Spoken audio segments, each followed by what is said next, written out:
I'm here with Ryan, the shop foreman. Ryan, how are you? Good, Jason. How are you? It's nice to meet you. Nice to meet you too, man. I'm good. It's been an awesome day. Good. It's been an awesome day. We've been talking to some people up in the sales department. I want to stop back here and kind of talk to you a little bit about how you started here at Scholfield Honda, because you did start. I mean, you started at the bottom. You started at the first position you could get here. Yeah. I went to tech school in Arizona and immediately came here and started as a technician. So. And what year was that? 1995. Okay. March of 1995. So been here ever since. And just kind of worked my way up, you know. And what kind of technician were you when you started? Just a line tech. Just you know, doing the basic stuff, just like anybody should come in and start doing, you know, the very minimum, and you got to prove your worth and then make your way up. So. Of course. And so you've been here since 85? 95. 95. I'm not that old. That's okay though. And how have things changed from 95 till now? I think it'd be easier to tell you how they haven't. We have expanded our lot probably 3-4 times the size that we're at right now. The vehicles are completely different. Honda's added so many different models, and you know, the technology is amazing compared to what we had before. You know, we had a 95 Accord the other day that still had a cell phone in the dash. It was kind of funny. We had a little discussion about that. Yeah, the Honda accessory phones. And it's things have changed drastically, and it's a good thing for me. It's a challenge for me, and it gives me a good feeling because on the technical end of it, you know, people are going to rely on me more at that point. So I have to be sufficient, in my job and my knowledge. So it's challenging. It's very challenging. So speaking of your job, explain kind of so people don't really understand what a shop foreman does. A car comes in and the advisor writes up a repair order. Mm-hmm.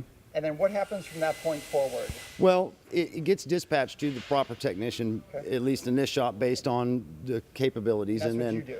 Right. Okay. Yeah, me or one other guy, and then we have to follow through with that. So, ultimately what we want is a good product, and we have to go through the process to make sure that not only they're doing the right job, that we can make sure that it's finished in the end. So we have to follow up on that. If we don't do it ourselves, we have to go through that process the whole time. So. And you're overseeing the entire shop. Yes, that's correct. What about the oil change on a few doors next door? down? Well, there's a guy next door that is in charge of that, and we just kind of communicate back and forth to try to keep that all of us on the same page, no matter what's going on in there. And they don't typically get a lot of diagnosis stuff over there, so it's pretty straightforward maintenance items. But if they have problems, they certainly give us a call, and we go address whatever situations arise. So how excited are you about the new building? I can't wait. I'll bet. I want everybody to be in the same building. I want to be able to help other people, and that was one of my main things as a leader in the shop, is to give everybody an opportunity. Smart. I think that's an important concept when you're a leader, and it's only fair to the employees. And I think that using that same mentality that Roger and the managers here have is to care about the people that work here, and that kind of instills an attitude in them that they want to help the customers, and ultimately you get a better end product that way. So I got to maintain that as well, and it's not easy. It's not hard when you have people above you that push off that kind of attitude. So it makes it easy. You're not just the shop foreman; you're also working on the cars. Oh yeah, definitely. Yeah, I've got to produce as well. I mean, it's part of it. I got to make the dealership money. That's what we do ultimately. But I think that having the knowledge that I have with other shop foremen and any of the other 6 master technicians, that's half of the shop is master technicians, as far as half the shop here. 6 of them. Wow. In this building right here. Impressive. So, and I'm not just saying to the level of master, they've completed all of their training through Honda. So all of the modules have been completed. But that's just part of it, is to, go through that process of making sure that things are done correctly and producing at the same time. I mean, ultimately that's what we're here for. So certain things need to be done by certain people. So I get a lot of stuff. But it's not all work, because you were just in a competition where you actually won the areas. How do they rate it? Is it the best technicians to the area and then you move on? Right, there's a zone competition. Honda's got 11 zones. Okay. And I went to Denver, and there were 20 other guys and gals that were there, and we compete based off of a diagnostic test for several different vehicles. And I won that, so I was first in the zone. So that put me I was one of the 11 that went to California for the Nationals.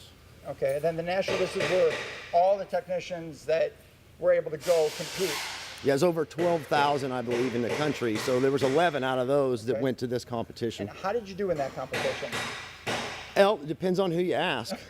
I'm not happy with my performance, but that's why I want to go back. You know, Okay. I'm not happy unless I can do what I feel is my very best. You know, whether that's first, second, or third, I'm happy with that. But I don't feel I did my best. You ended up fourth, Yeah, right? yeah. In the country. That's correct. So out of all the Honda technicians, they said that you were the fourth best, and this wasn't a test that you had written down or they looked at your work performance. No, this It was was hands-on. one vehicle, Okay, a how did list it of work? problems, Okay. and 2 hours. To complete as much as you could. Yep. And you had to fix, diagnose, repair the car for Okay. each individual I'm complaint. curious, what car did they choose for you? Brand new Pilot. Of course. Touring. Of course they Yes. did. Oh yeah. One of the most complicated ones, and it hadn't been out very long either. So at the time, it was very challenging. We spoke earlier that no one completed all of them. No, that's right. You completed as much as you could, That's correct. and you want to go back, and you want to be number one. That's my goal. Yeah. How often is this contest? Well, they've been doing it every year. I don't know if they're Okay. going to continue to do that because I'm Okay. sure it's pretty expensive. I but can imagine. I'm real thankful that Honda's been getting into this because of the many years that I've been here. Either early on when they started it, I just didn't Yeah. have a chance to. But now, yeah, I'd love to go back, and I hope they do it this year. So I hope so. I'll be there for sure. And I wish you the best of luck when Hey, you go thanks, back. I want to see you in the number one spot. Yeah, I do too. I do too. Ryan, thank you so much for your time. All today, right, man. It was thank great you, meeting Jason. Uh huh.